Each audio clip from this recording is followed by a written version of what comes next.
Was interim chairperson of the University of Pittsburgh Board of Trustees. I'd like to welcome everyone to the fall meeting of the board.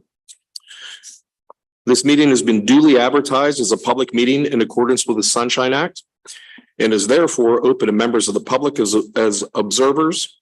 Participation in the meeting is limited to the members of the board and to those individuals the board is invited in advance to take part. This meeting is being streamed on the university's YouTube channel and is also being recorded. The recording will later be made available via the Board of Trustees website. This is a hybrid meeting with attendees who are in person as well as others who are joining us virtually over Zoom. A quorum is present for the transaction of business. I'd like to begin by acknowledging and welcoming our ex officio trustees or their designees in attendance. Deputy Secretary and Commissioner of Post-Secondary and Higher Education for the Pennsylvania Department of Education, Kate Shaw, who is the designee of Secretary of Education, Khalid Mumin.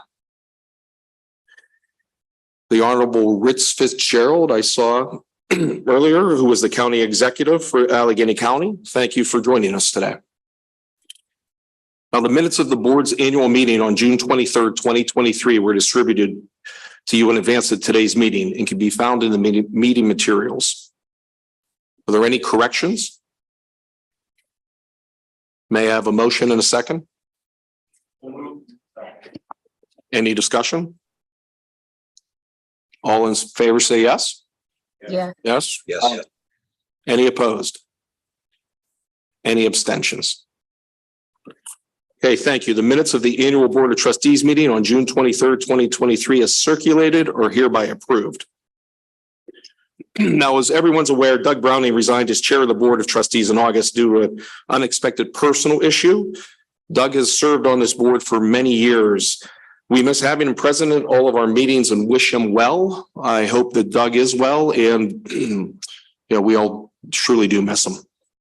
Now, in turn, I'm going to turn it over to David Shavern to address some questions regarding the continuity of leadership in light of this transition. Great. Thank you, Lou. First, I want to start by thanking you for taking on the role of interim chair after Doug's resignation. We all understand that this position involves a tremendous amount of work and really appreciate your efforts to keep things running smoothly. I understand that there is now a motion to be made regarding the continuity of leadership into the next annual meeting. And with that, I'm going to recognize John Marr for, I believe he has a proposed motion. Thank you, David. I too want to echo my sincere appreciation for Lou scrambling his schedule, his life in order to step up and be acting as chair. I think it's in the best interest of the university that he continue as chair through the remainder of this term. And consequently, I would like to make a motion for an immediate election of Lou as chair, so we can take the word acting and interim out of every introduction instead of minutes going forward. And so, Mr. Shavern, I'm putting forward a motion that we hold an election where we would accept nominations and immediately move to a vote without any further business being in order until the taking of the vote. Great, thank you. I understand my colleague, senior member of our voting trustees, Mr. Pelusi, is prepared to second that motion. I second. Great, thank you. And since we don't do this very often, I'll step through the process. We have a motion and a second to hold an election here today for chair of the board. I'm going to need an approval of or an action on that motion. And then after that motion has been approved, we'll step through and have a nominations process in which I will ask for nominations from the floor, from the board. And by the way, just so it doesn't sound too awkward, formally, I have to ask the board 3 times. So I'm going to ask you 3 times for nominations. We will get nominations, and then we will do a roll call vote of the board to choose the next chair. So let's start with, we had a motion and a second. I'd like to ask for approval of that motion. So I will ask First, I'll ask if there are any objection to that motion.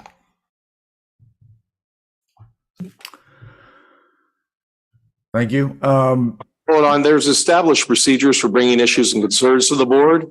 You have not been following these. As announced at the beginning of the meeting, participation is limited to the members of the board and to those the board is invited to take part.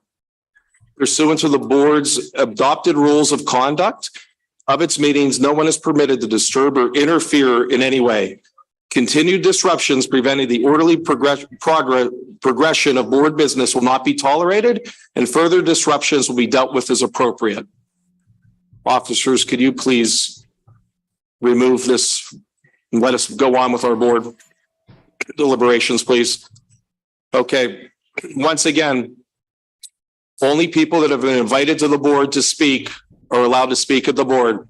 So you're going to have to leave now so we can move on with our board deliberations. Everybody, we appreciate that, officers. Again, there are established protocols for bringing concerns in front of the board, which have not been followed.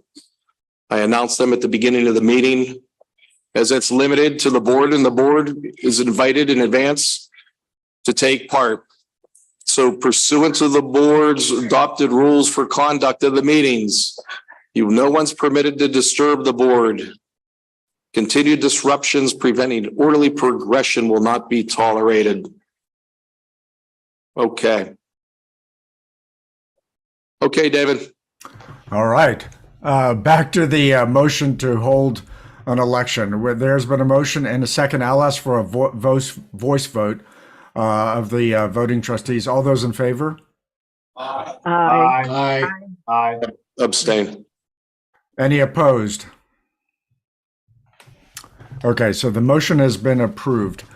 Again, while it would be normal practice for the governance and nominating committee to make nominations. Okay, we're going to do this again, David. I apologize, but there's established procedures for bringing issues of concern to the board, which are not being followed.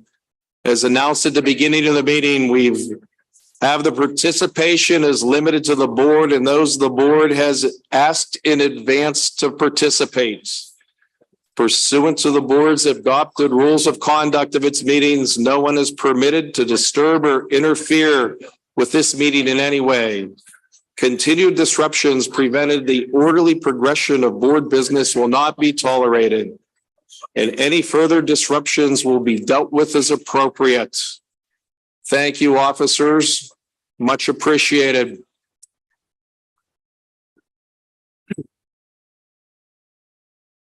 Okay, David, you're back on.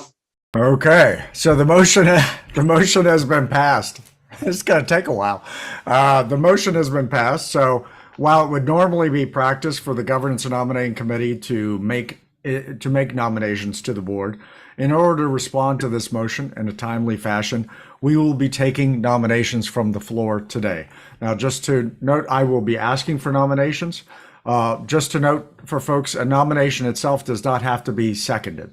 We will then collect the nominations and then we will have a roll call vote to determine the chair. So it's time for nominations. I request nominations from the floor. I will start by recognizing Robbie Loxbacher, who I believe has a nomination. Thank you, David. Yes, I'd like to nominate Lou Costello. Lou Costello has been nominated. Are there other nominations from the floor? And again, I have to ask 3 times, so I know it seems awkward, but are there other nominations from the floor?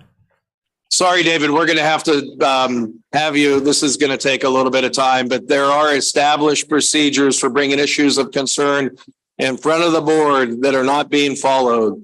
Officers, if you could remove this person, as I announced at the beginning of the meeting and 3 times since then, participation in the meeting is limited to members of the board and those the board is invited to take in advance to take part. And pursuant to adopted rules for conduct of its meetings, no one is permitted to disturb or interfere with this meeting in any way. And continued disruptions permitting or preventing the orderly progression of the board will not be tolerated.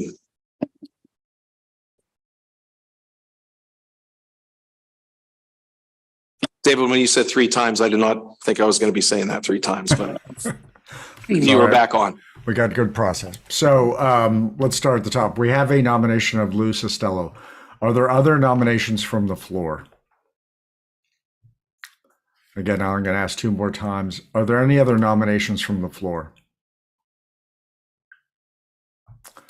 Any other nominations from the floor before I close it out?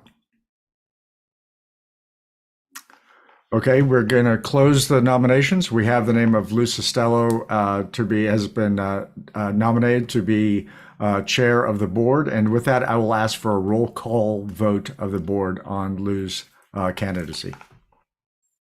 Thank you. Jack Barber. Yes. Salisa Berrien. Yes. Eva Tansky Bloom. Sunday Bridget Jones. Yes. Gary Brownlee. Yes. David Shavern. Yes. Lou Costello. Abstain. Vaughn Claggett. Yes. Jay Costa. Yes. James Covert. Yes. Joan Gable. Yes. Debbie Gelati. Yes. Lisa Golden. Yes. Ed Greffenstadt. Yes. Dawn Hickton. Yes. Diane Holder. Yes. Patty Horoho.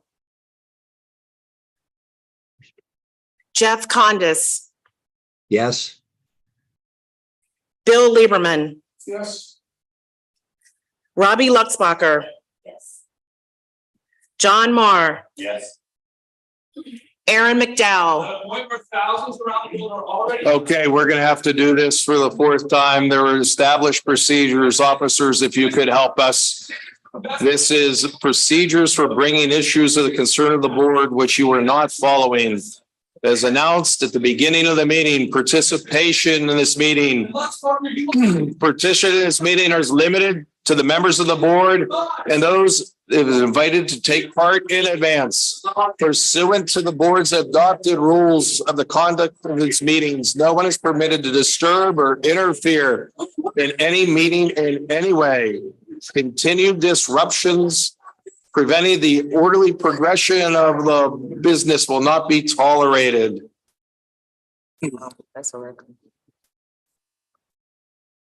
Okay, we have a lively crowd today. Continuing. Aaron McDowell. Larry Merlot. Yes. Natalie Mihalnik. Valerie Indri. Yes. John Palusi. Yes. Robert Ritson. Yes. John Teig. Yes. Pete Verischetti. Yes. John Verbanek. Yes. Adam Walker. Yes. William Ward. Michael Wells. Jake Wheatley. Give me a minute to count.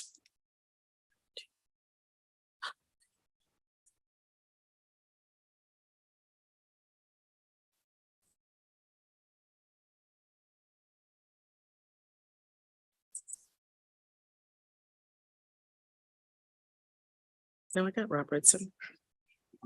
I got Rob We have- Ritson, yeah. I got 27 yeses and 1 abstention. The yeses have it. Great. Congratulations, Lou.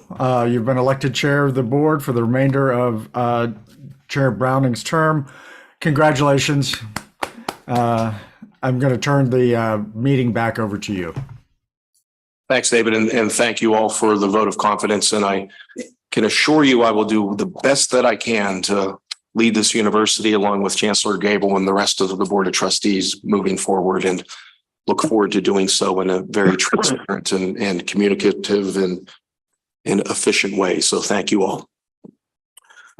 So the next order of business is to elect Paul Supowitz, Special Assistant for Strategic Initiatives, to serve as interim secretary of the board.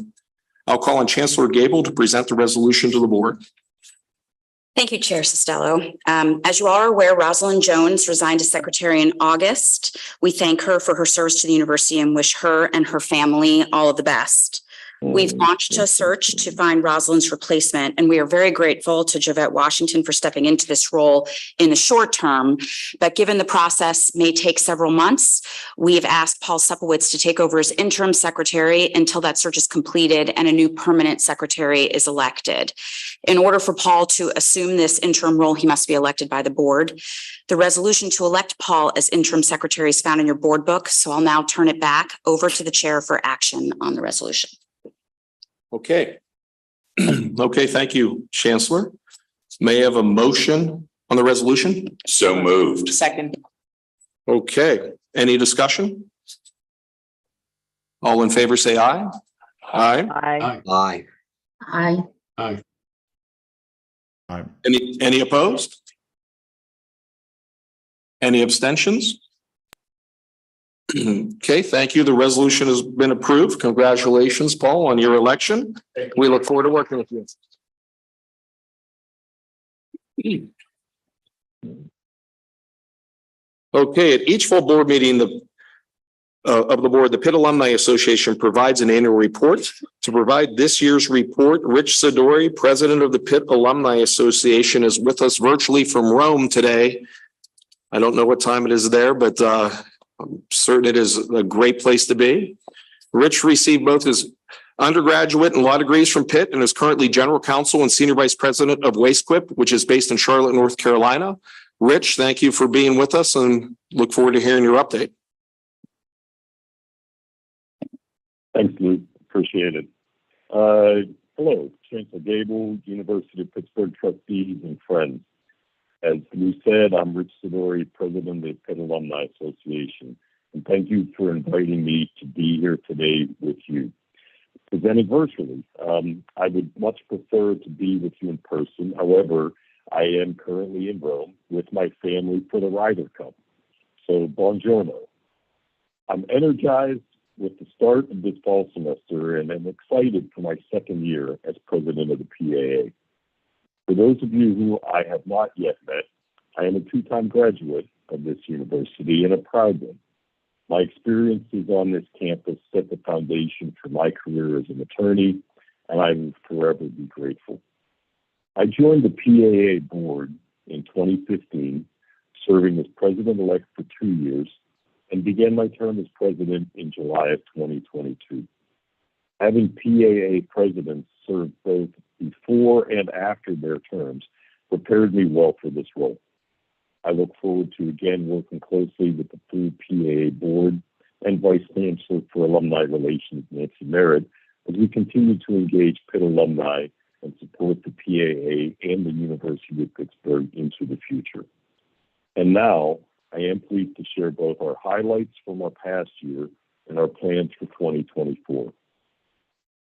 First, let me introduce you to our board. The Alumni Association board members are dedicated volunteers who work to advance Pitt's mission and strive to enrich the lives of current and future Pitt alumni. We pride ourselves on engagement and representation, ensuring our board reflects the diversity of our roughly 350,000 alumni worldwide. Our board members span generations, geography, and race and ethnicity. They represent all schools and colleges and 3 regional campuses. But they have one important quality in common, and that is a dedication to and a passion for the University of Pittsburgh. Last year, not only did these board members give of their time, but every one of them made an annual gift to the university. Those voluntary donations of time, talent, and treasure, and that type of dedication is imperative as we strive to grow and strengthen our alumni network and lead by example. We know that, for many of our alumni, the PAA is the single thread that connects them to their alma mater. We take that responsibility seriously. It is our goal to align our priorities with those of the university and maintain a mutually beneficial relationship. We do this by focusing on three main priorities. First is to enrich the lives of alumni and students. Next is strengthen the Pitt network. And third is inspire current and future alumni to advance the university's mission. To carry out the Alumni Association's strategic priorities, we continue to talk with our alumni and students, both formally and informally. We want to assess what they need and want from their alma mater and the PAA, and then deliver on the right programs, events, and activities. In March of this year, we conducted a widespread alumni attitude survey, and overall, we are very pleased with the results. The Pitt Alumni Association improved in several key areas since our last survey in 2020, and we're already addressing areas of opportunity. In 2023 survey results showed blue and gold pride is strong, as we all know. Pitt alumni feel a deep connection to their alma mater, value the power of their degrees and their alumni experience, and love to promote Pitt to others. This all adds up to a solid foundation for further alumni engagement. Results also indicated that alumni care most about the accomplishments of students, fellow alumni, and the university as a whole, as well as campus updates, college rankings, and research accomplishments. The remainder of my presentation will focus on the various pieces of information alumni have shared with us and how we are responding to what we've been told. Last year, you heard me talk about the importance of building a network for our students and alumni, and that continues to be confirmed by the survey, which indicated that our greatest opportunities include providing programming related to career and professional development, including identifying job opportunities for alumni. This includes creating ways for alumni to connect based on professions or industries, and expected the PAA to offer more networking, lifelong learning, and student mentoring opportunities. In order to focus on these areas of opportunity, the PAA created and hired a new position, a Director of Alumni Career Solutions. The role of this colleague is to further enhance the PAA's career and professional development offerings and increase desired career outcomes for our alumni network. One initiative we were already able to complete this spring was a three-part webinar series targeting alumni who are re-entering the workforce or pivoting careers. Again, alumni have told us that they expect us to provide content that I will broadly characterize as enrichment in all facets of an alumni's life. From the practical to professional, from holistic health to the just pure fun, we are highlighting and leveraging Pitt experts to share information that will enrich the lives of alumni. Here's just a sampling of what I'm talking about. This month, we conducted PAA Presents Navigating Student Loan Repayment. In October, in honor of Breast Cancer Awareness Month, we are partnering with UPMC Hillman Cancer Center to host PAA Presents the latest findings in breast cancer research. In November, the PAA will announce another new program called Career Circles. Career Circles will consist of intentionally smaller, more intimate in-person gatherings of alumni based on professions or career topics, with the goal of enabling alumni to build connections and expand their career networks. During the Alumni Attitude Survey, we also asked alumni what were the things that most influenced their opinions of Pitt. We know the number one thing that influences alumni opinions are the value and respect for a Pitt degree. Alumni want to know their degree is worth more now than when they graduated. Knowing this, we have very intentionally worked on sharing important news from Pitt, whether that's a rise in our rankings, the cutting-edge research that's happening on campus, or the impact our students, faculty, and staff and alumni are having in the local communities, the state of Pennsylvania, across the country, or around the world. We know that alumni also care about a diverse and inclusive environment at the University of Pittsburgh. You may recall that several years ago, the PAA convened a task force to define what equity and justice mean in the context of alumni relations, and to assess the PAA's programs and operations and provide recommendations on how the organization can be more diverse, equitable, inclusive, and just. I'm pleased to say the PAA has been walking the walk and taking steps to implement these recommendations. For example, over the past year, the PAA created a new position and hired a Director of Identity Networks and Special Projects, whose role is responsible for engaging and managing existing identity-based alumni programs, launching new ones, providing programming to broadly engage alumni from minoritized backgrounds, and to help with the further implementation of the Equity and Social Justice Task Force recommendations.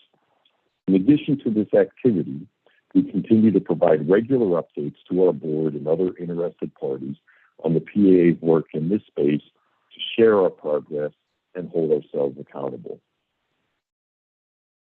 Another way we've responded to the value of inclusion and honored history and tradition is through the expansion of the university's oldest tradition, Lantern Night. Just a month ago, we celebrated the 103rd Lantern Night. As you know, the first 100 years of this tradition honored the women who broke down barriers and forged new paths at Pitt.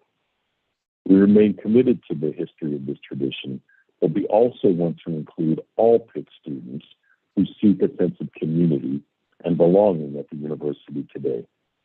On August 27th, more than 3,000 students and more than 160 alumni flame bearers and Pitt legacy family members participated in Lantern Light, setting a record for attendees during this tradition. Last but not least, we know alumni want to hear about the accomplishments of fellow alumni.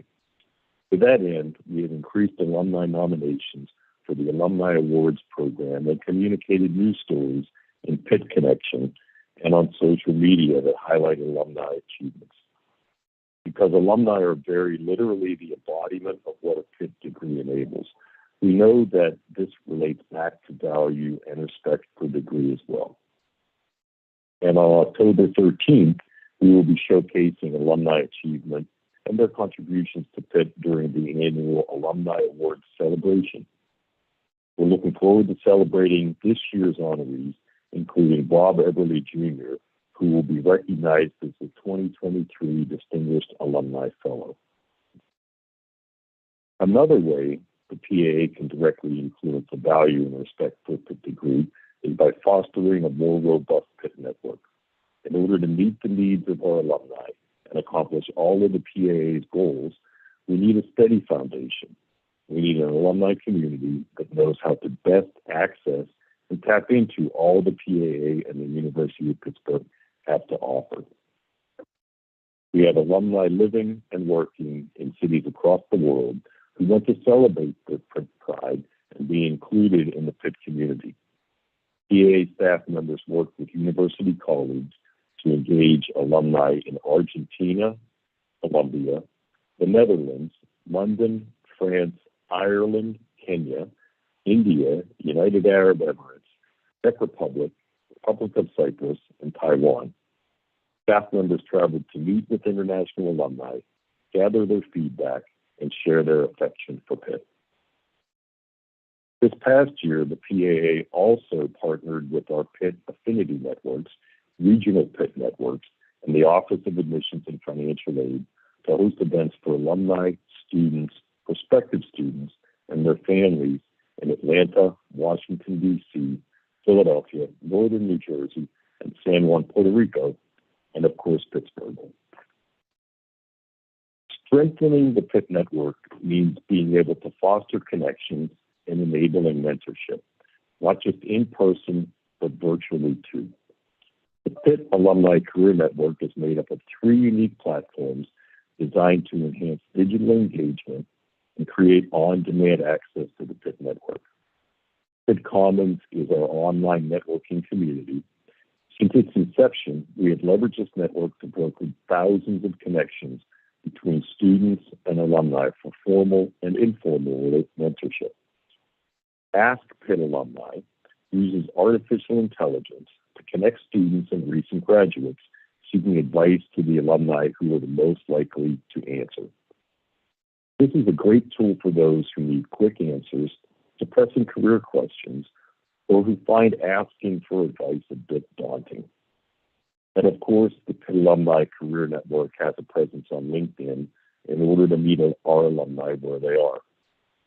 Alumni have told us that a key way they want to be engaged with Pitt is through formal and informal mentorship of students. These platforms, as well as other special programs, help us enable alumni to fulfill the role of mentor. In fiscal year 23 alone, over 300 alumni volunteered through the Career Center on campus in a variety of roles. 228 alumni and students were paired in formal mentorship programs hosted on the Pitt Commons platform. In fact, the School of Computing and Information was particularly successful in launching a new mentorship program through Pitt Commons called Arise.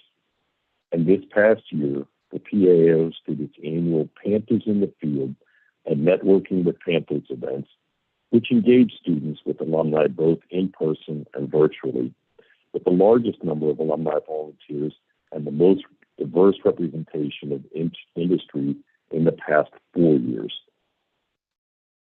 One of the most important functions of any alumni organization is to build a sense of community for our alumni and inspire them to be active members of that community. We want them to feel a part of something larger, something meaningful, and to contribute to the lasting health of that community. No matter where our alumni live and work, we want to ensure they keep that lifelong link to our university. A vibrant Pitt community is built by everyone who engages in ways big and small. By those who sign up to be Pitt advocates and share their Pitt stories with their state representatives, those who support their favorite school or organization on Pitt Day of Giving, those who mentor Pitt students and hire Pitt alumni, or those who simply participate in programs, cheer our Panthers to victory, or show their Pitt pride in any number of ways. We need all of us working together to create and energize an alumni network that helps elevate and advance Pitt. In the Alumni Attitude Survey, alumni shared that of the many activities we offer, they are most interested in being able to promote the university to others. Therefore, we recently launched a new social media ambassador program for alumni that enables them to do just that, and hopefully inspire fellow alums to get engaged. The program is named H2 Promoters, and we will be growing this program extensively in the coming months. H2 Promoters offers the PAA an opportunity to recruit alumni to engage with the PAA in a new, unique way. The platform creates social engagements that allow alumni to share their experiences, amplify PAA initiatives and campaigns, and elevate the authenticity of PAA's social channels. Ultimately, through this program, we will be able to nurture our existing audience base and capture new audiences who want to connect with others and the PAA in this unique, collaborative way. Looking ahead, the PAA continues to be a learning organization focused on progress, continually gathering and assessing alumni feedback. We do this so we can be agile, flexible, and opportunistic. And we must offer alumni relevant and meaningful programs to engage in person and virtually. In addition to the programs I've already referenced, I want to be sure to highlight a series of activities coming up in November. We've taken a lot of the information we've gathered through the Alumni Attitude Survey and are planning numerous events leading up to the 100th anniversary of the Pitt vs. Syracuse football matchup on Saturday, November 11th, which will be played in Yankee Stadium. Of course, we'll be hosting an official tailgate experience prior to the game, but we want to leverage this as an opportunity to engage alumni in a variety of ways, both for the over 12,000 Pitt alumni that live in the greater New York City region and for the thousands who will be traveling to New York for the game. The week will kick off with career circles, which I referenced earlier. A dozen alumni hosts will be gathering small groups of alumni based on professional career topic the week leading up to the game. Of the industries represented, we have advertising, tech and social media to nonprofit. Topics include the intersection of healthcare and public health, careers in climate action and adaptation, and even a behind-the-scenes tour of a live airing of ABC's Good Morning America. Acknowledging how important DEI is to the Pitt community and our alumni, and the PA's efforts to engage alumni from various minoritized backgrounds, we will also be hosting an Alumni Identity Networks reception on Thursday, November 9th for both BIPOC and LGBTQ+ alumni. Our New York network volunteers will be hosting a welcome happy hour on Friday for everyone traveling in for the game, and we'll close out the weekend festivities at a brunch with Syracuse on Sunday. We're also partnering with University Communications and Marketing and Athletics to identify other opportunities for Pitt to be visible around the city during the week. We're really looking forward to a strong showing of Pitt alumni and fans in November. Lastly, we will continue to work internally within Pitt. PAA board shares a very strong relationship with PAA staff members. Vice Chancellor for Alumni Relations, Nancy Merritt, leads that charge, enabling us to work together to engage alumni and students. Recent staff additions to the PAA team continue to strengthen our efforts and will allow us to further collaborate with other groups and departments at Pitt. And we look forward with great anticipation to helping Nancy and her team. So as you can see, we have accomplished a great deal this year, but we are always forging ahead, looking for ways to give our alumni the programming, opportunities, and outcomes they deserve. As I've said before, the best measure of a great university is truly made through the lives of students, now alumni, who went there. Today, there are hundreds of thousands of our fellow alumni who have achieved success by virtue of the education and opportunities they received at Pitt. We thank you for supporting us in this endeavor and for inviting us to present to you today. Thank you, and hail to Pitt. Thanks.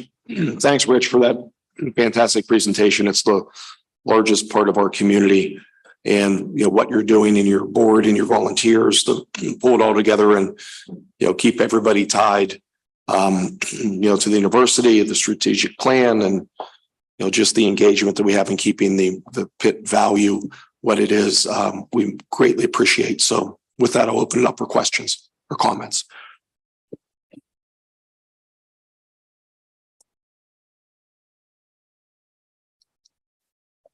Hearing none, Rich, go cheer on Team USA.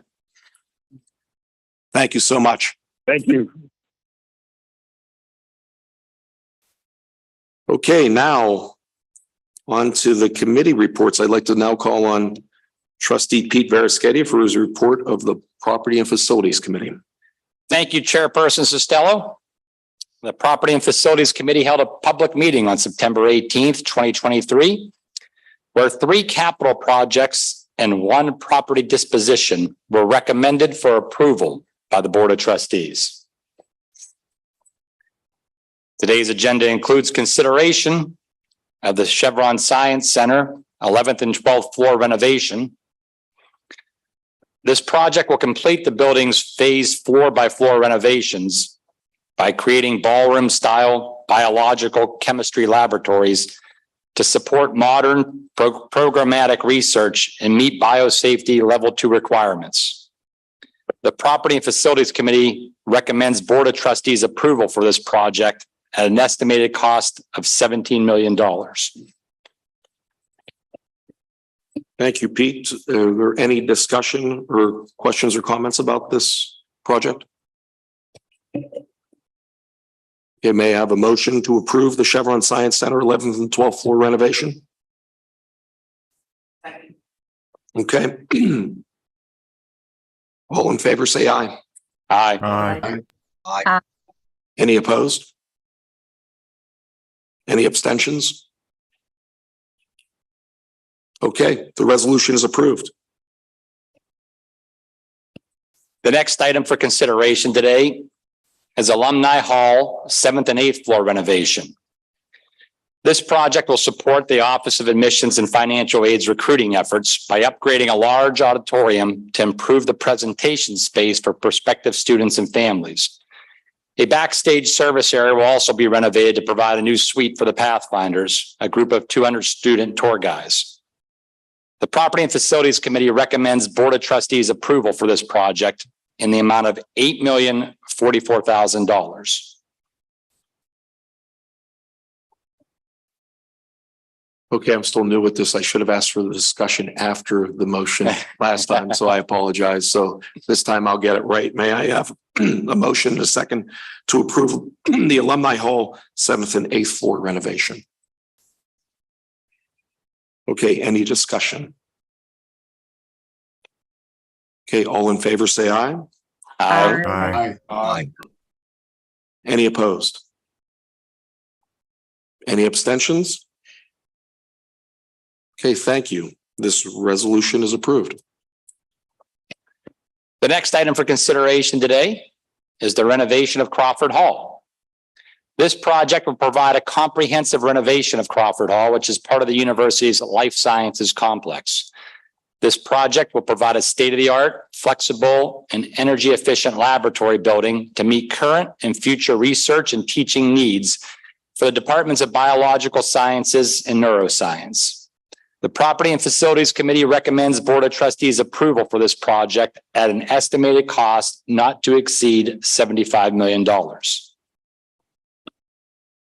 Okay, may I have a motion and a second to approve the Crawford Hall renovation? Okay, any discussion? All in favor, say aye. Aye. Any opposed? Any abstentions? Okay, thank you. This resolution is approved. Pete? Thank you, Mr. Costello. The final item for consideration today is the disposition of the University of Pittsburgh Applied Research Center. This proposed disposition includes the sale of the University of Pittsburgh Applied Research Center, also known as UPark, to A&W LLC and A&W No. 2 LLC. Donated to the university by Chevron Corporation in 1985, the property is located at 3170 William Pitt Way in Harmer Township, Pennsylvania, and includes approximately 87 acres of land and 50 plus buildings, totaling approximately 900,000 square feet of space. The property has experienced declining occupancy over the years and requires significant capital investment, contributing to sustained annual operating losses. The Property and Facilities Committee recommends Board of Trustees approval for the UPark disposition in the amount of $5 million in accordance with the proposed purchase and sale agreement that includes a requirement for the buyer to prepare a financial plan to complete the task required to obtain Act 2 protection. Thank you, Pete. May I have a motion and a second to approve the disposition of the University of Pittsburgh Applied Research Center? Any discussion? John? I'm not sure the resolution fully covers what I think we talked about, but I could be wrong. I think at the end of the last or the second to the last paragraph, I think at the end it should say, and provide proof of funds to complete the Act 2 work. And or, you know, there needs to be some, it was more than just the financial plan. It was also that they have the money to actually do the work. And I also want to state that I'm going to vote against it for the reasons articulated in the information section, which I don't need to get into here. Mr. Chairman, thank you, Mr. Palusi.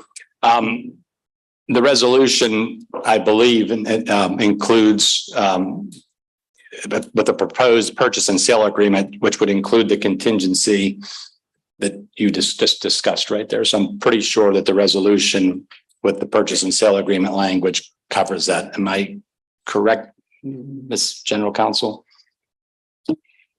That is in fact what we approved, was approved by PNF, and that is the language that we added.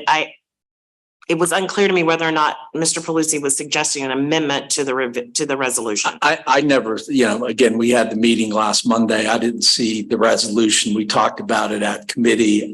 My full intention relative to the amendment that I had proffered, that Jack actually made, was that they provide us with a plan to complete Act 2 and show that they have the money. To show that you're going to do Act 2, but then not have the money to do it is not consistent with what I was talking about in the meeting. And anyways, I intend to vote no anyways, but I don't believe that this resolution as written, and I only saw it a couple of days ago or today, that's what I think it should say. Could you turn on your microphone? I believe that the motion as presented reflects the motion that I made in the PNF committee, and that was passed by the PNF committee. I believe it does as well. And Chairman Costello, I would ask that you bring this for a vote. Okay, any further discussion? Again. Okay. All in favor, say aye. Aye. Aye. Any opposed? I oppose for the reasons articulated in the information meeting. Thank you, John. Any abstentions? Abstain. Jeff Condis abstained. Okay. Thank you. The resolution is approved. Thank you. Thank you, Chairperson Costello. This concludes my report. Thank you, Pete. Much appreciated. And now what we've all been waiting for, the report of the Chancellor. Joan, the floor is yours. Well, thank you, Chair Costello and members of the board. I'm very honored to be with you today, and I'm honored and humbled to be only the 19th person to hold the position of Chancellor at the University of Pittsburgh in our nearly quarter millennium of history, and to have the opportunity to serve our community, our students, our faculty, our staff, our alums, our partners, all who call Pitt home. I want to express my sincere appreciation for the warm welcome that I've received since the first conversations in the spring, and of course, since my arrival in July. And I have really enjoyed the opportunity to engage our community in a lot of different ways in these 75 days since I've been here, both on campus with students, faculty, and staff, engaging in shared governance, working with alumni and supporters, local, state, and federal government partners, industry and community leaders across Western Pennsylvania and beyond. And since becoming Chancellor on July 17th, the whole leadership team has hit the ground running to engage in important issues for the Pitt community. I'll give you just a few examples, including our leadership change, which we addressed earlier. Congrats again, Chair Costello. We've addressed the budget. And while we're still working with our colleagues in Harrisburg to fund for this year, we have submitted our request for fiscal year 25. Nationally, our athletic conference, the ACC extended invitations to Cal, Stanford, and SMU to join the conference through a very interesting period of national conference realignment, while also working very closely on the interests of our student athletes. We've been working as a leadership team on recent U.S. Supreme Court ruling regarding admissions practices in order to ensure that we continue to fulfill our commitment to a representative and equitable community while being fully compliant with new law. I also enjoyed participating in a truly fantastic welcome week which was a wonderful way to engage with our new students and also experience a little bit of welcome myself. It was a great pleasure to take part in the traditions and to meet so many families as they brought their students to campus. The insights that different people shared with me when they talked about why they were here, especially as new members of our community and family, gave me a lot of context and texture for some of the themes that have emerged during the onboarding process and are taking shape in our strategic planning. And members of the board, we've also directed our attention to searches for the open positions in the leadership team. We've launched the search for our corporate secretary, and we are in the process of launching the provost search, which is a critical position, as you might imagine, the chief academic officer who will continue the momentum of the institution. And I say this with much appreciation to the current excellent leadership of interim provost Joe McCarthy. I want to thank in advance Dr. Anantha Shekhar, who is our Senior Vice Chancellor for Health Sciences, and Peterson Dean of the School of Medicine, who's agreed to chair this search committee, and also to the stakeholders who, through the shared governance process, have agreed to be nominated to the committee. We've engaged a search consultant and will conduct a thorough and rigorous national search for this position and anticipate great interest from excellent candidates, and I'm very much looking forward to seeing that process unfold. Ideally, we will see an announcement by the end of the spring semester. That is the goal. In parallel, we have 3 open dean searches: education, engineering, and law, with our dental medicine search winding down, with reports likely to come about the finalization of that search imminently. We have excellent interim leaders in all of these positions, who are moving forward the interests of those individual colleges in the context of the entire university. And we're working now on identifying the leadership of those searches and the composition of those search committees and sequencing those searches so that ideally our next provost can participate in the identification of the ultimate deans of those schools. We're optimistic about that timing and sequencing, and very optimistic about the outcome of those searches. In other news, on August 15th, I joined in the campus call for free expression with 14 other university leaders from a broad spectrum of higher ed institutions from across the country. This is an effort facilitated by the Institute for Citizens and Scholars, and represents a public commitment to critical inquiry and civil discourse on university campuses. I'm really proud that Pitt is one of the 15 founding universities of this initiative, and very pleased that the effort ties nicely with the balanced all angles work of our Institute of Politics and the year of discourse and dialogue discussion that the Provost's office announced in the spring. Earlier this week, in my role as an executive board member of the Association of Public and Land Grant Universities, or APLU, Pitt signed on to the College Cost and Transparency Initiative, which aims to provide prospective students and their families with an easy to understand information sorting and clarity around financial aid. So lots of activity in these first 10 weeks. And members of the board, on my first day in the office, you may recall I asked the Pitt community to share their thoughts with me so that we could think about everything that's going on and everything that might happen going forward in an open-ended survey that we sent out. I thought it was important from the very beginning to listen to what the community has to say and to take in what people who love the institution best and who know the institution best want for the institution. I wanted to know what mattered most to us and what our highest aspirations are. So from that very first moment, we received over 1,000 responses to that survey, where people pointed out some opportunities for improvement, as you might imagine, but also a lot of feedback in ensuring that Pitt remains an employer of choice for faculty and staff, and that we continue our steady drumbeat of pride in the things that we've done with excellence around where the university stands amongst its peers, how it is growing and evolving, how it serves the community and engages and serves the entirety of Western Pennsylvania, but anchored right here, of course, in the city of Pittsburgh. It was very helpful to me. There were incredibly heartwarming stories from alums from as far back as 60 years ago on what Pitt has meant to them and to their families and to future generations, including the special places on campus where they were proposed to, where they were married, where they were able to participate in the class that changed change their lives. You can imagine how heartwarming and fulfilling it is to hear those stories in the work that we do. I want to thank everybody who answered the survey or who has stopped and told me that kind of story. And I hope you see your stories and your experiences reflected in the future strategies of the institution. That is certainly our intention, and we're open to feedback to make sure we get that right. So in that spirit, and in the very clear call upon my expression of interest as a candidate all the way up to today, we've been thinking about that future and anchoring that future in the strategic plan, which will serve as the architecture for the future of the institution.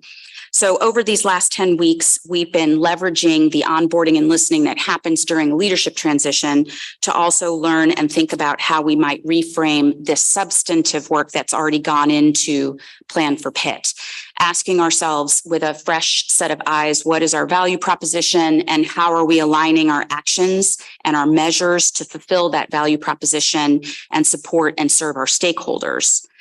I believe that good strategic plans for universities do three main things. They give us the architecture and vocabulary for how we articulate what we're about, or our elevator speech, if you will.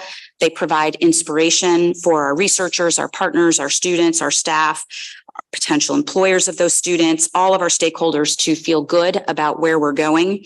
And they also create measures and metrics so that we can be accountable and transparent in our progress and know where we need to work harder or where we can celebrate.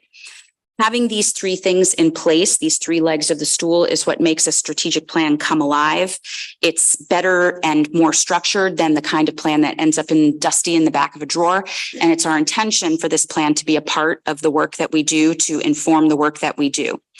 In the context of these three legs of the stool, I think that really productive plans identify and state with intentionality that we will double down on where we are already very strong. I actually think that's the majority of the strategic plan and allows us to be all of the good things that we already are into the future without worrying about whether they might fall off.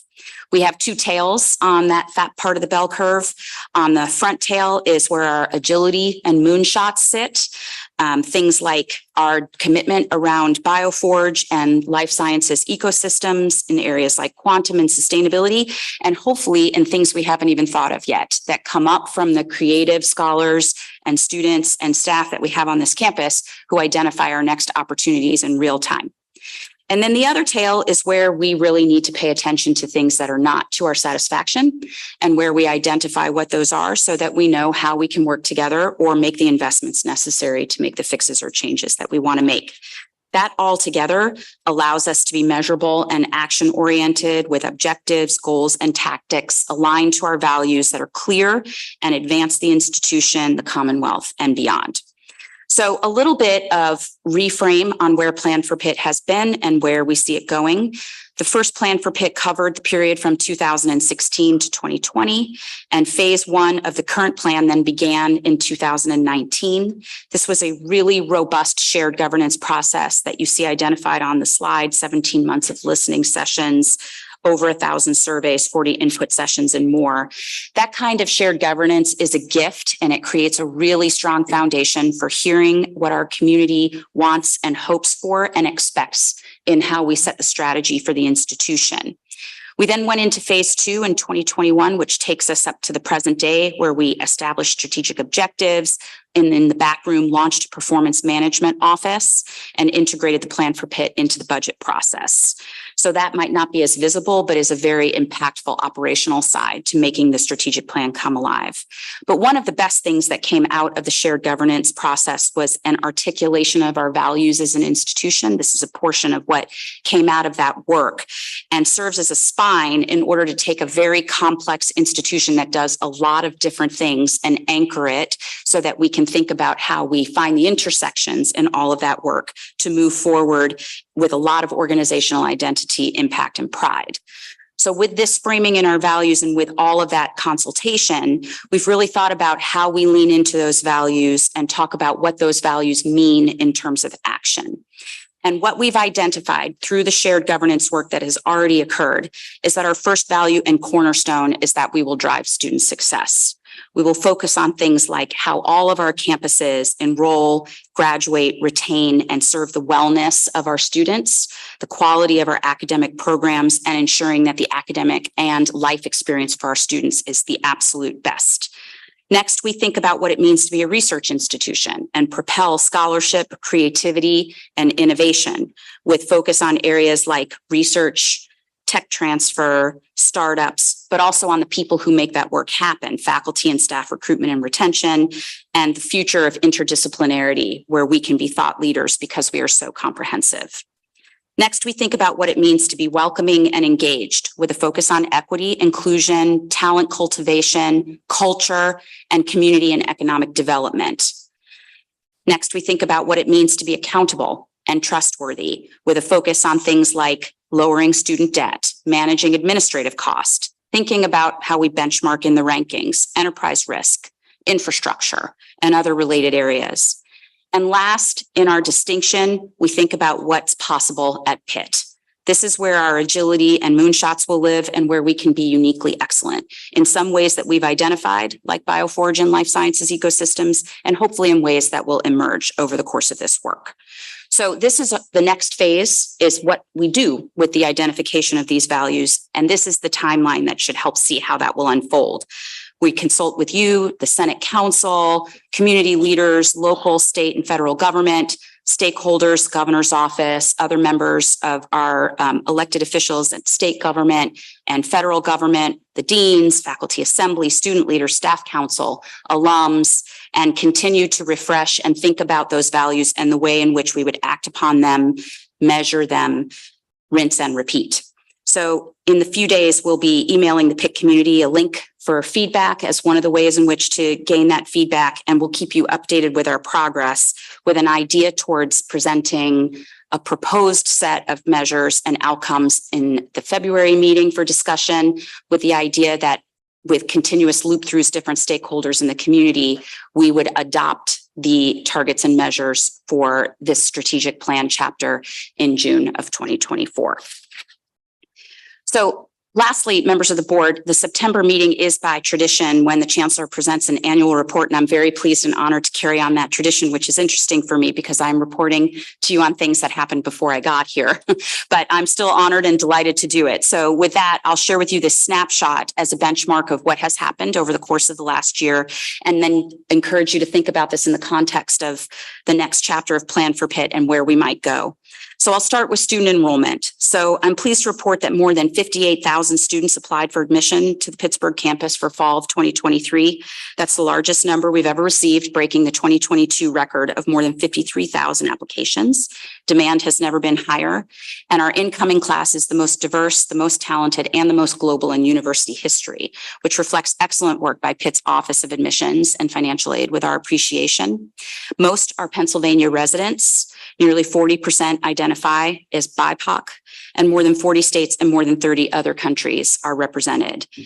Overall enrollment on the regional campuses declined about 3.7% in the fall of 2022 and by a similar amount in fall of 2023 if preliminary data holds, which we will report formally in next year's annual report. This is a national trend, a challenge that all of our regional campuses across the country are facing, experiencing similar enrollment struggles in the context of everything happening nationwide. A sample of the steps we're taking on the regional campuses to address this. There are new buildings in Bradford and Greensburg that support newer expanded programs in high demand fields. At Pitt Bradford, for example, we have the George Duke Engineering and Information Technologies building, which is home to a pair of new four-year engineering technology programs.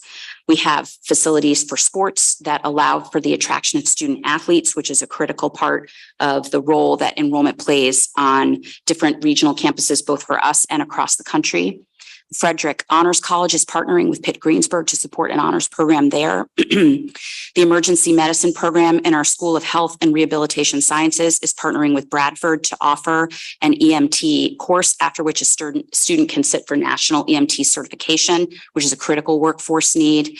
And we'd like to offer a similar major at the Pitt Brantford campus. Pitt Johnstown has started a guaranteed admissions program with the School of Pharmacy. Prospective first-year students are guaranteed admission to the PharmD program in their third year if they fulfill the requirements in their first 2 years.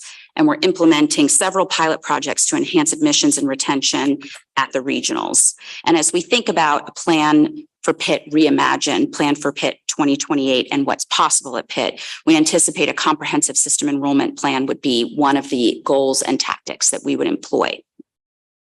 With regard to access and affordability, a key factor in student success is meeting their financial needs, and financial aid is the university's largest single area of investment. Pitt has made historic investments in students by increasing the total dollar amount devoted to student aid, and that has dramatically increased how many students are reached by the financial aid programs that we offer. One of the key ways we've increased aid is through the Pitt Pitt Success Program, which includes our match of any students who receive the federal Pell Grant. And we started this program in 2019. These are financial need-based grants, so the Pell Match directs aids to the students who need it most. They're also the ones who stand to benefit the most in terms of social mobility and economic mobility, with increased earnings associated with a university education, particularly a Pitt education. The number and percentage of Pell students has increased slightly, as one would expect with the launch of a program like this. At the same time, our overall institutional aid for those students grew by 9% from 2022 to 2023. And we're continuing to direct aid to those students with the greatest need, and thinking about how we create greater access and greater affordability will be a key part of plan for Pitt going forward. Two of the table stakes measures for student outcomes are graduation rates and retention. And as you'll see on this slide, our 4- and 6-year graduation rates increased on the Pittsburgh campus to record highs, while retention was both up and down across our campuses, with Greensburg and Johnstown up and Pittsburgh and Bradford down. With regard to scholarships, our students continue to excel in competing for the most prestigious honors and scholarships available, and I'll highlight just a few of these awarded to Pitt students over the past year. One graduate student identified on this slide, Anna Lee, an MD PhD student, is Pitt's first ever recipient of the Paul and Daisy Soros Fellowship for New Americans. In addition to her MD, Anna is pursuing a PhD in computational biology. Michael Baker is the second student in Pitt history to be named a Gates Cambridge Scholar. The first was in 2009. Allison Mendoza, an industrial engineering student with a focus on aeronautics, earned the Franklin D. Harris Scholarship. She is among 22 engineering students worldwide to earn this funding, totaling $100,000. In addition, 10 Pitt students and alumni were named 2023-24 Fulbright Scholars, continuing Pitt's streak of annually being named a top producer of Fulbright. So congratulations to all of these award recipients. Members of the board, Pitt is committed to world-class facilities, and the major projects on the slide before you exemplify this idea and are highly student-centered. For example, on the Pittsburgh campus, the addition of Scaife Hall, which is now fully open, is essentially an entire new medical education building dedicated to the state-of-the-art learning and relaxation spaces for students at our renowned medical school. Our campus recreation and welcome center is taking shape, 9 stories dedicated to student activity and wellness. The Arena and Sports Performance Center under construction includes state-of-the-art training facilities for 16 of our 19 varsity teams, and it's an exciting part of the Victory Heights vision. On the Bradford campus, the George B. Duke Engineering and Information Technologies building opened in January 2023. This building features engineering labs, makerspace, virtual reality labs to support existing programs, plus new degree programs in medical engineering technology and energy engineering technology. Our world-class faculty is at the very forefront of the discovery, innovation, education, and service that happens on these campuses. It's no surprise that they continue to earn some of the most prestigious honors in their field. Among many examples we could have chosen from are Rory Cooper, a giant in the field of assistant technology and a veteran whose work dramatically improved the lives of other veterans with disabilities. He was named to the National Inventors Hall of Fame. Not shown but related, we had 2 longtime School of Medicine researchers named Fellows of the National Academy of Inventors. They are the 11th and 12th members of the Pitt faculty named NAI Fellows in less than 10 years since the inaugural class in 2015. Other distinguished honors range from humanism and medicine to the Guggenheim Fellowship, which highlights some of Pitt's important and exciting work in the arts and humanities. A distinctive strength of these faculty in combination with our staff and students is our research and innovation. Pitt research expenditures rose to $1.16 billion last year, with an 8.5% increase over the prior year. NIH funding in particular was exceptional. Pitt ranks number 3 nationally, up from number 11 the year before, which is a significant leap behind only Johns Hopkins and the University of California, San Francisco, and ahead of peers, for example, like Duke, Penn, Stanford, and Michigan. Total NIH dollars awarded to Pitt grew 13% or $77 million from 2021-2022, which appears to be an all-time high for a one-year increase for Pitt. We also launched 13 startups, and our 113 patents issued elevated us to number 16 nationally amongst university patent production. One of the most valuable and irreplaceable assets for an institution like Pitt, in order to achieve everything that we're talking about, is our people. And we're honored to be described as a top employer. It's a very high priority that we maintain that standing as an employer of choice for the region. And we also realize that's a moving target, and we need to continue to modernize, evolve, and meet our employees' changing needs. And we're very committed to doing so. One of the primary reasons that we do what we do is because we want to be a destination of choice, a university of choice. And rankings are one of the ways that people identify which university is the one that they want to be a part of. They are an interesting tool to use for this decision-making process, as many of us have talked about one-on-one, but they are a part of what university life is about. And Pitt is more than ever a global institution, and these rankings matter a great deal to some of our students who have interest in choosing us and picking the program by which they will establish the entire trajectory of their life. With that said, rankings are, we'll just say, idiosyncratic and use methodologies that sometimes we would disagree with or dispute. But we take it seriously that this is part of how our constituencies or potential constituents would assess their engagement with us. And so as we think about these rankings, we think about what they mean in terms of our targets and metrics within the strategic plan. In particular, I'll highlight that US News changed their algorithm this year. There's been a lot of media and press about that. Pitt did change slightly, dropped slightly in that ranking, but it was not unusual for institutions with the new algorithm to move as many as 48 spots in 1 year. I was just at a national meeting, came back yesterday. One of my colleagues there dropped 30 spots. You can imagine the conversations that inspires. And so we will be working to unpack this new algorithm and assess the next steps. And I look forward to discussions with you about how we think about this in its own right and integrating this into the strategic plan. Members of the board, one of the things in which we are without question a national leader in is our community engagement work. Collectively, we're pursuing topics that matter to our community partners and designing and executing research with their support and participation. So on this slide, you see just some examples of that impact, nearly 85,000 hours of service to the dedication of our staff and volunteers, which I find incredibly inspiring. Of note, I do want to call out our Pitt student athlete community, whose service hours ranked in the top 2 amongst all Power 5 universities. A key part of Pitt's progress in these areas is through the community engagement centers in Homewood and Hill District. And we recently had the groundbreaking for what will be the permanent home of our Hill District Community Engagement Center in the new Granada Theater development. This is really an exciting milestone for our second community engagement center, and the target move-in date is January 2025. And we'll stay tuned for future developments regarding the founding of a third community engagement center in Hazelwood, which is our goal. I'll note the university was recently awarded the prestigious W.K. Kellogg Foundation's Community Engagement Scholarship Award by the APLU for the Pittsburgh study, which is a project co-developed by Pitt scientists, but also local parents, teachers, and students who will follow 8,000 young people from birth to adulthood to better understand what children need in our community in order to thrive. We're one of 4 who received this award, and this makes us eligible to compete nationally for the C. Peter McGrath Community Engagement Scholarship Award, which will be announced at the National APLU meeting in November. Members of the board, one of the most important things about our community is that we are safe, and there's no more important responsibility than the health and safety of every member of our university family.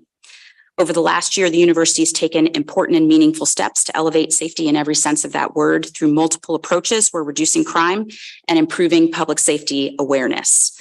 We've brought in leading national experts to train and support our officers in community-based policing and student engagement. And we're building a stronger and more engaged partnership between our police and the community.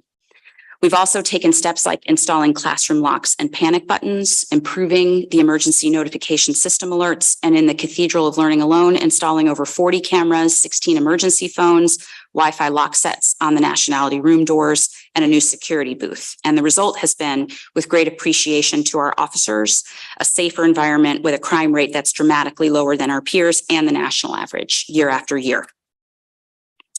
On our next topic, I'd like to talk about our revenue situation. Pitt's research, grants, and contracts in excess of $1 billion reflects our status as a world-class research university.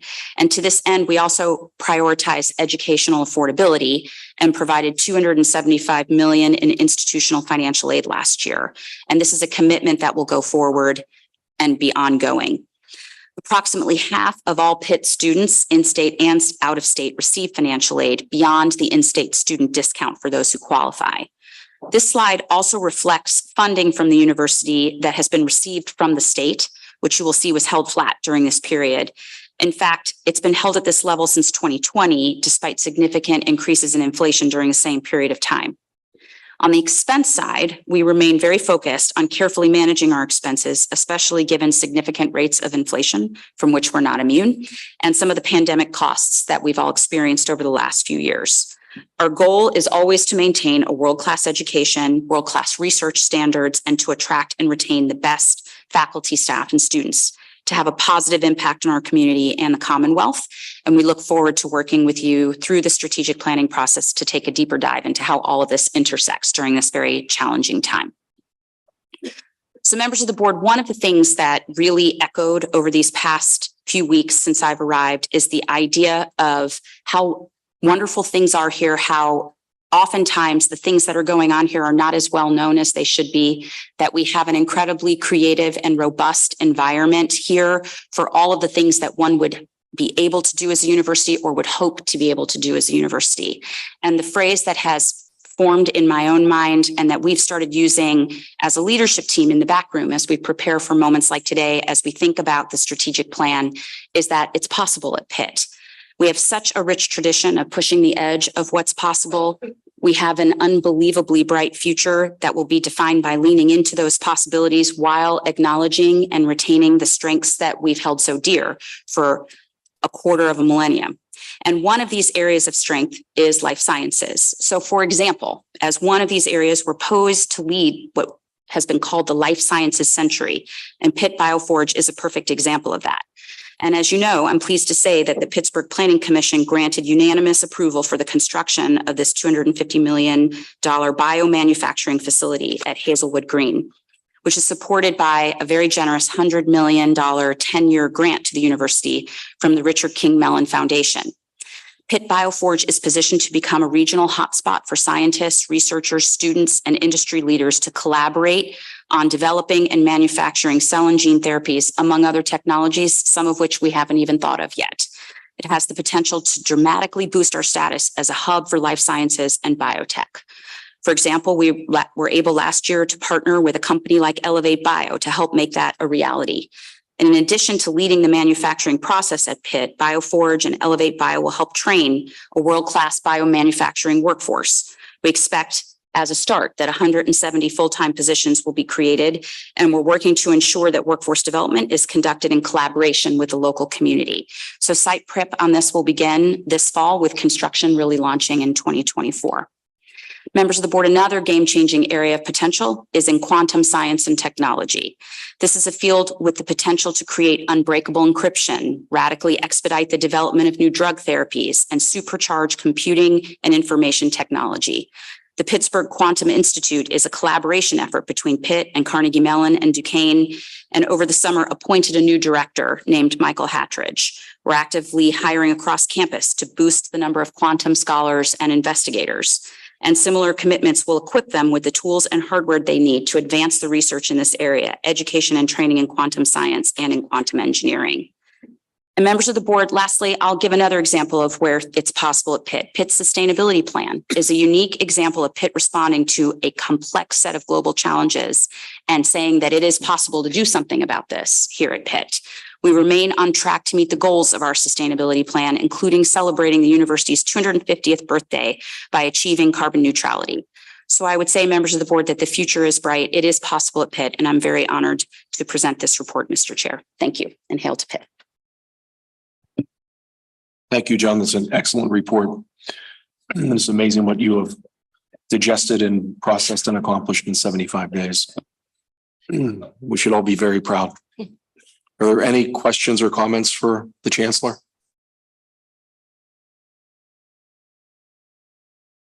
Is there any new business? Okay, this meeting is now adjourned.